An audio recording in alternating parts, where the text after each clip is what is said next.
Hello class, this is Mr. Broussard, and I'm sending you this video for second week of our second 8 weeks course in Comp 2 for the fall of 2020. I hope you're all doing well. Um, First things first, those of you who did the reader responses did a pretty excellent job. Y'all got it right off the bat. I'm very happy about that, and did a high quality job on the reader responses and the journals as well. The big issue is not a lot of you did it, and that's a problem because we have two assignments this coming week, and if you didn't do the first week's assignments and you don't do the second week's assignments, you will be withdrawn from the course. And don't beg me to stay in the course. You won't stay in the course. It is above me. It is a school rule that if you don't have a assignment done by a certain date in the course, you get booted out of the course. So if you do not have the first two assignments, journal 1 and read response 1 done, and you don't do journal 2 and read response 2, you're out of the course. Please, no sob stories, no crying, no moaning. You'll just make me unhappy. So and that's for a lot of you. A lot of you didn't do the first week's assignment for whatever reason. It's actually not as unfounded as you would think for a second 8 weeks course. In fact, it wouldn't shock me if a bunch of the people who didn't do it aren't going to do it and don't know about it. Why?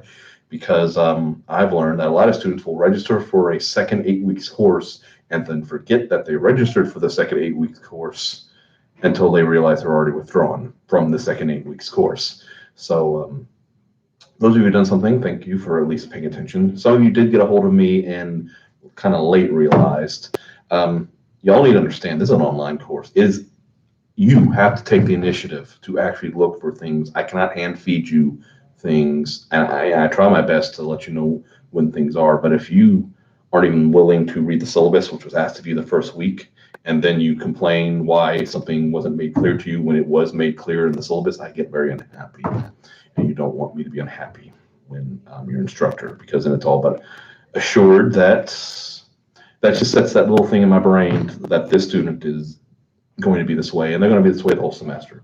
So first things first, read the syllabus. You should have done that 2 weeks ago. Second, do the assignments when they come up. And if you aren't completely clear on what the assignments are, even if I've made them clear in the videos, watch the videos and then watch them again, and then watch them again. They're fairly thoroughly explained. I know that because those of you who did the reader response did, again, an excellent job. I was very happy with the reader responses. For first week, they were the ones who did it. It was great. Y'all did a great job. You should really be proud of yourselves, those who actually did these assignments, and the journal as well. Few little structural things here or there. Please stop with the needless spacelines. That's the biggest problem that I had with the ones who did turn something in. You have, for some reason, high school taught you or someone taught you that you need these blank space lines. You're just throwing points away. That was the biggest issue I had. Content-wise, it was very good for those of you who actually did it. So keep up the good work on content, but you got to get the structure stuff done as well. Truth is, you should have had that completed and completely learned about that in Comp 1, but some of you had me and some of you didn't. So now we move on to the next week of literature that we'll be dealing with. And for this week on your syllabus, which you should have, by the way, I printed mine out, yours electronically, under the announcements tab. Now it's kind of self-defeating. I'm like, well, you need to look on the announcements tab. Well, the announcements tab is where this video is. If you don't look on the announcements tab, you won't see the video to tell you to look on the announcements tab. But again, you have to take the initiative. I can't do it all for you. So what you do is hopefully read the syllabus when you get to the course calendar, and then you'll see on the week of October the 5th, to read A Good Man is Hard to Find by Flannery O'Connor and Revelation by Flannery O'Connor. They have to be right back next to each other and the same author. And I would also advise you read the parts before and after that deal with her type of literature, learning more about her as an author. She's one of my favorites as far as short stories are concerned.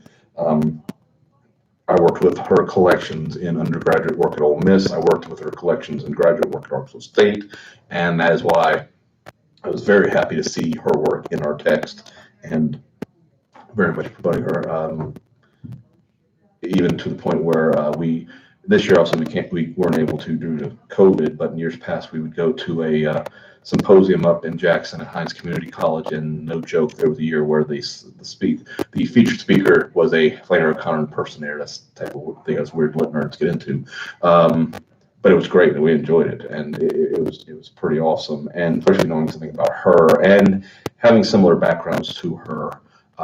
in particular that deals with the literature, because it's like when you read her literature, you're getting a double helping of what's called Gothic literature. Gothic literature deals heavily within the ideals that are very what we call grotesque. And you may hear the word grotesque and you think the word ugly. Grotesque does not mean ugly. Grotesque is basically exaggerating things to the nth degree, but not going so far to where it isn't believable. Basically, you want to stretch it to full belief, but it's still believable, and not any further, because if you go any further, then it's someone calls bullshit on you.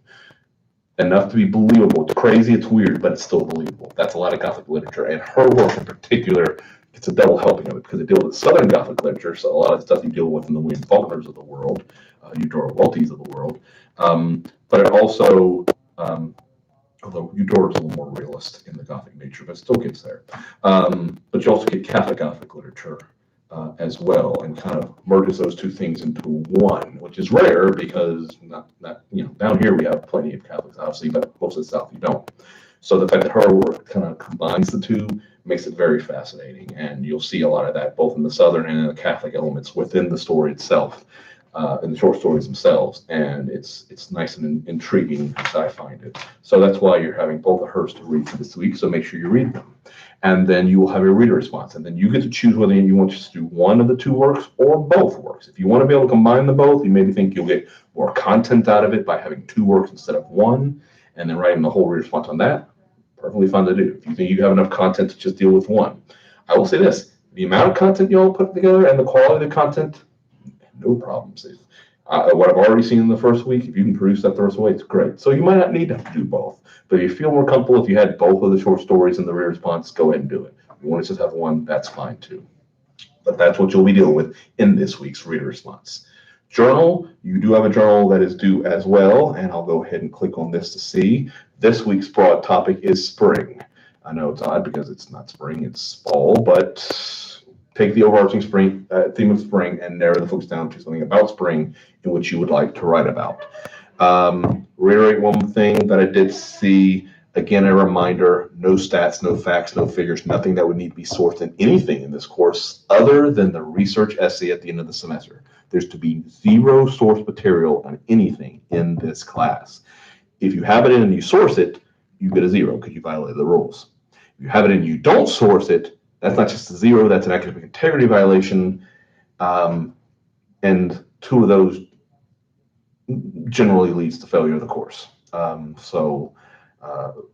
Don't have anything outside of, basically in any work in this course other than the research essay, all you should be using is the textbook and your own brain.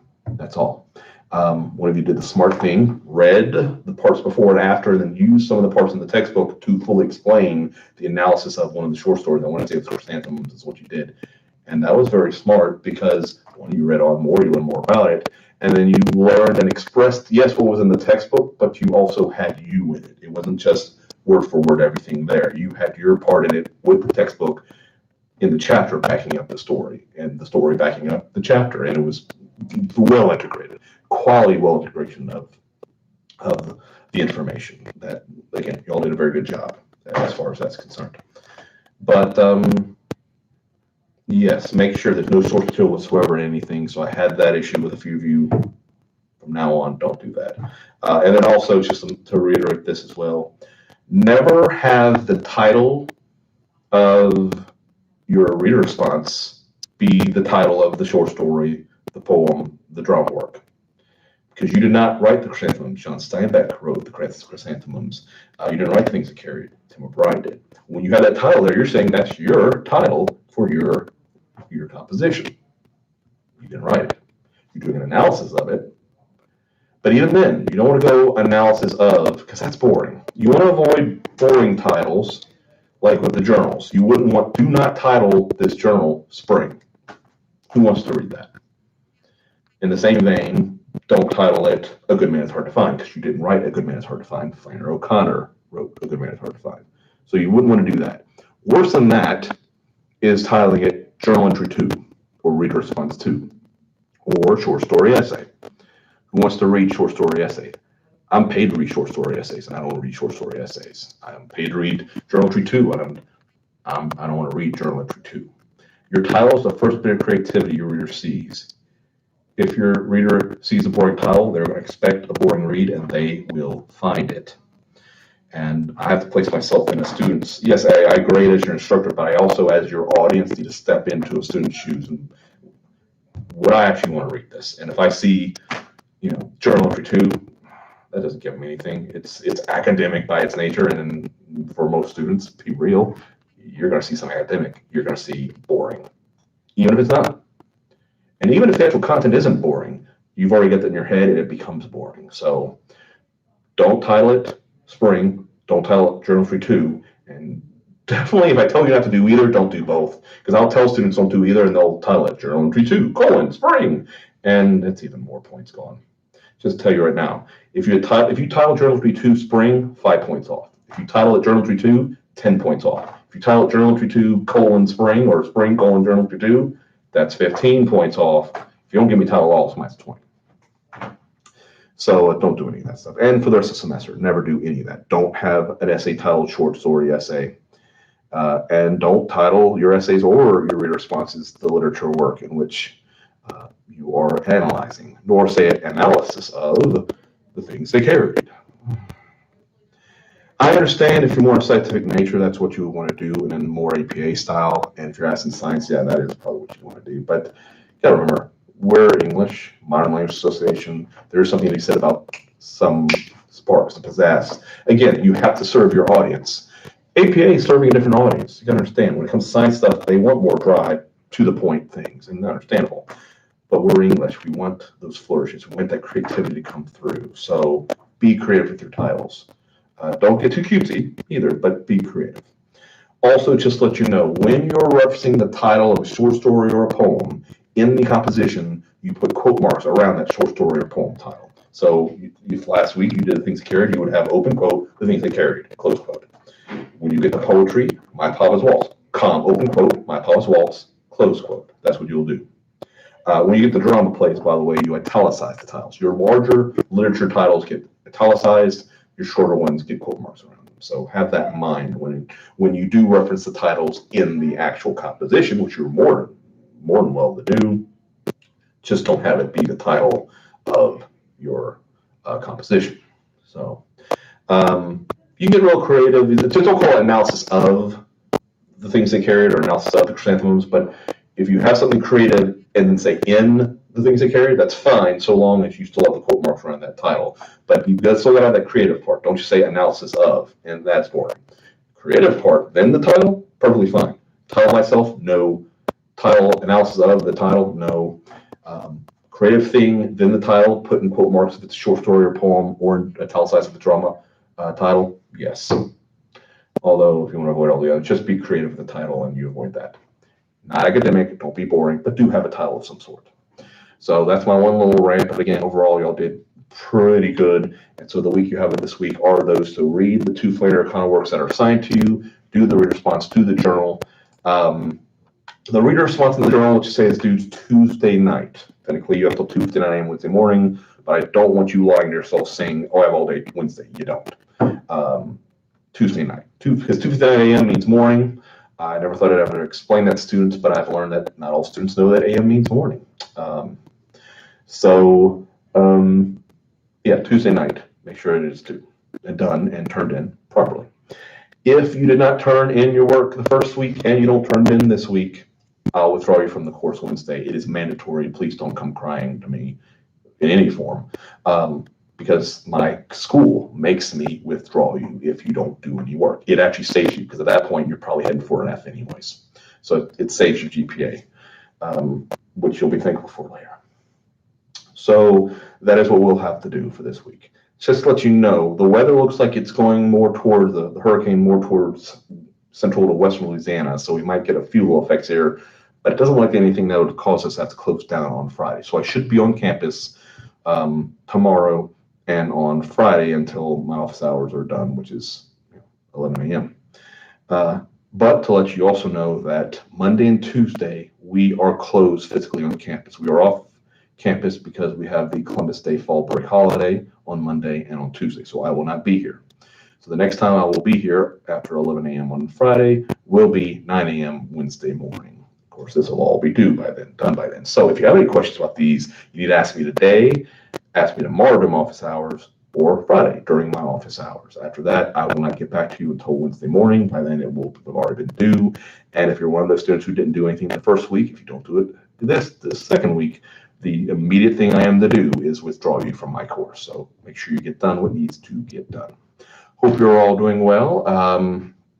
Again, those of you who did the work, an excellent job, but we need the rest of you to get it done. Though, again, it would not shock me one bit if a lot of you will never see this video. I'm talking to dead air because a lot of you forgot that you're even in the course. It happens. Again, hope you're well, and I will send you another video next week.